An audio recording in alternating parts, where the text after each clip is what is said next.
Israeli forces strike terrorist hotspots in the West Bank, and the German government raids an Islamic center in Hamburg. Plus, the deal for Mideast billionaires to buy Manchester United Football Club is off. We'll tell you why. Welcome to Constable Confidential. I'm Simon Constable. Joining us today from Jerusalem is Ben Weinthal. He is an author at the Jerusalem Post and Fox News Media and a fellow at the Mideast Forum.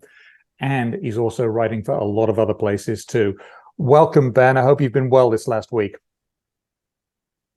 Yes, Simon. Thanks for having me on the show again. Let's start with Israeli forces striking terrorist hotspots in the West Bank. This isn't exactly unexpected, but it is important. What's gone on? Well, there's been different terrorist cells from different Palestinian groups, some of which are explicitly aligned with Iran. For example, the Palestinian Islamic Jihad, also Hamas. And Israel's largely raiding the West Bank, or as it's known in Israel, the region of Judea and Samaria. Those are the biblical names of the region that's commonly known as the West Bank, because Israel wants to prevent a second front from opening up. Obviously, we've got one front right now in the south against Hamas in the Gaza Strip, and a second front would be in the West Bank. And another front is in the north, and that hasn't opened up yet, and that would be against Hezbollah. So the idea is to knock out terrorism cells and arrest Hamas supporters and Palestinian Islamic Jihad supporters and some other smaller terrorist organizations in the West Bank. And there's been hundreds and hundreds of arrests of Hamas supporters in the West Bank, but right now there hasn't been a full-blown insurrection against Israel in the West Bank. And it's a very volatile situation. It is a very volatile situation. The whole of the Middle East would seem to be in a very volatile situation as well. Now, the West Bank is not only home to an Arab population, it's also home to settlers, and it's the West Bank of the River Jordan, and that's where the name comes from, I understand. But is that making it harder or easier for the Israel Defense Force to go and strike at these terrorist groups? Well, it's making it easier in the sense that Israel's working in a very aggressive way to prevent the second front from opening up. So the idea is more of preventive medicine here, to preempt, as I said, a terrorist flare-up against Israel, and riots against Israeli residents of the West Bank and IDF soldiers who are in that area. It's a very fluid situation, but it seems to be somewhat under control right now. But things can change in a rapid fire way, as we saw with Gaza, where so many experts claim that Gaza, including Jake Sullivan, the national security advisor to President Biden, claimed that things are stable, and the intervention of the U.S. has brought about great stability with the Gaza Strip, and this, by the way, was also being articulated by different folks in the Israeli security and defense establishment, and that turned out to be nonsense on stilts, that the Gaza Strip was stable and that Hamas was no serious threat. And of course, it was a very serious threat, and still is. And there is talk in the US from the US intelligence agencies that maybe Hamas will be preparing attacks on the US mainland, which isn't a very endearing thing for Hamas to do. They should just really stop and give up, in my view. There's another interesting thing that's happened in Europe, which is in the country next door to where I am, which is France. German police raid an Islamic center in Hamburg on suspicion that it might be spreading propaganda. Can you explain exactly what went on here? Sure. And I would just note, because we're talking about an Iranian regime-controlled Islamic center and mosque. It's called the Blue Mosque in Hamburg. That Iran, I should have mentioned this when we discussed the West Bank.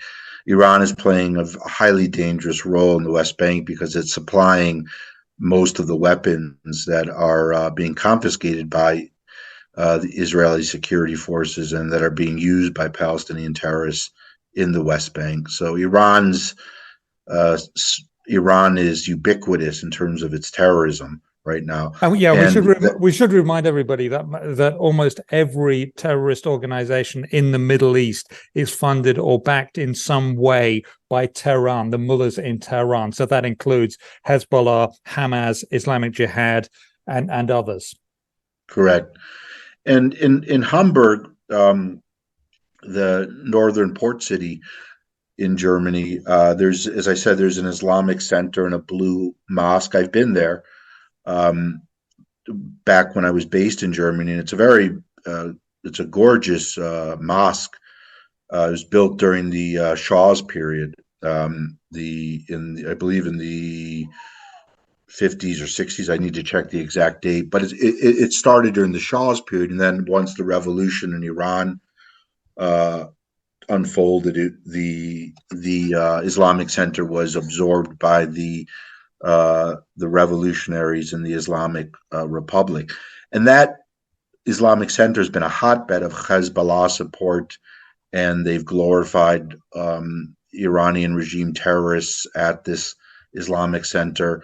So it's been sort of a meeting place for Iran and its chief proxy Hezbollah and other Islamists for years, and there's been efforts to try to rope in the anti-Semitism in the center, the radical Islamism, and the Iranian ideology, but it hasn't led to a closure. But now the Germany's Interior Ministry outlawed all Hezbollah activities in 2020, and yet it's 2023 now, almost 2024, and yet that's still happening. What did the police raid result in? What happened when they raided the mosque? Right. I mean, you're right. Germany has outlawed Hamas and Hezbollah, but Germany doesn't enforce its anti-terror laws. That's why there's 450 Hamas operatives in Germany, and there's 1,250 Hezbollah operatives, according to multiple German intelligence reports from this year. They raided on Thursday morning in the early hours. The German police raided the mosque and the center and a number of different other entities across 7 German states. Hamburg is considered a German city. Hamburg is a city-state. It's both a city and a state in Germany. And they confiscated material, laptops, computers, but the police did not arrest anyone. Now, the thinking is that the seizure of all this tech equipment and material will form the basis for a possible ban or closure of the Islamic Center. But the Germans can already close the center without having to go through this sort of what I would call a bit more of a political virtue signaling to tell the world, hey, we're actually doing something against Iran and Hamas. But I should note, it took the Germans over 10 years to close the famous 9/11 mosque in Hamburg, where the 9/11 operatives launched their plan to crash planes into the World Trade Center and other locations, resulting in the deaths of 3,000 Americans. So the Germans, this must look from the outside. This looks pretty weak in many ways, because as far as I know, materials and laptops don't kill people. It's people who kill other people, and they are trying to do that, and that is what they're trying to step down on, basically, or crack down on. And it would seem to me that if you were raiding somewhere where there is possible evidence that there's been malfeasance or malfeasance is being planned, you would want to arrest people and at least question them.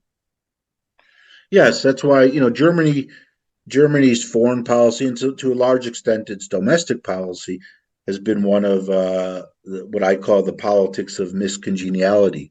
Germany is quite reluctant to pick fights with individuals, and that means simply engaging in sort of rhetoric that, well, we've banned Hamas, but we're not going to arrest or detain any of the 450 operatives who are in Germany.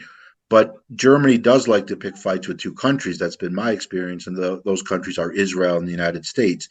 But they don't like to pick fights with highly dangerous regimes like Iran and groups like Hezbollah that control Lebanon. So it's a very dangerous, I think, and misguided posture from not only this government but also from when during Merkel's tenure. Well, we actually have some good news to report today. The brilliant piece that you have written for focused on Western Islamism, and the headline is Qataris withdraw offer to buy UK football team.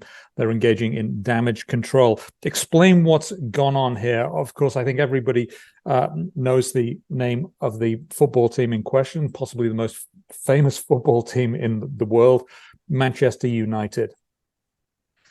Right. Well, what's interesting, and I'm not well versed in football, but because of my reporting about Qatar, I was compelled to delve into the power politics of football, and the two representatives of the ruling family in Qatar sought to buy Manchester United for one figure was over $6 billion.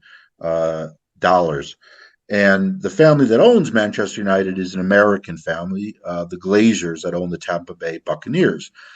And shortly after the massacre on October 7th in southern Israel, the Qataris, that is Sheikh Yassam and his father, Hamid bin Yassam, who was the former foreign minister and prime minister of Qatar, withdrew their bid.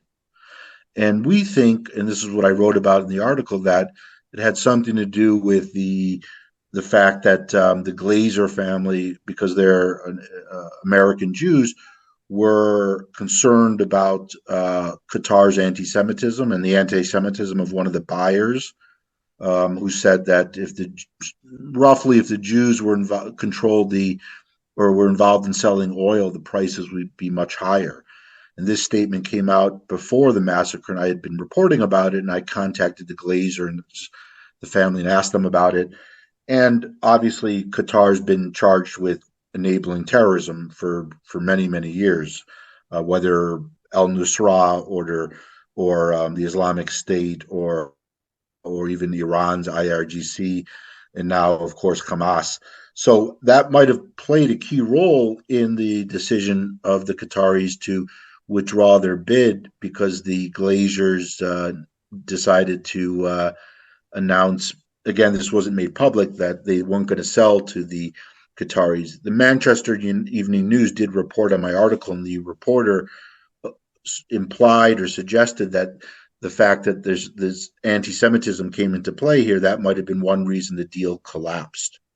And that may be all that it would have taken. Now, I understand that when certain Middle Eastern countries buy football clubs, they use that as a way to influence the local population in whatever country they've bought that football team. Can you explain a bit more about that? You put it in the article very eloquently. Right. Well, Qatar owns a French football team, and I guess not too far from where you are in Paris. That team is I was told from a former French intelligence official, Mark Eichinger, who's very has a deep expertise on Qatar's financing of terrorism and its use of influencing or influence peddling operations to win over sort of the hearts and minds of sections of the intelligentsia in the countries where they operate.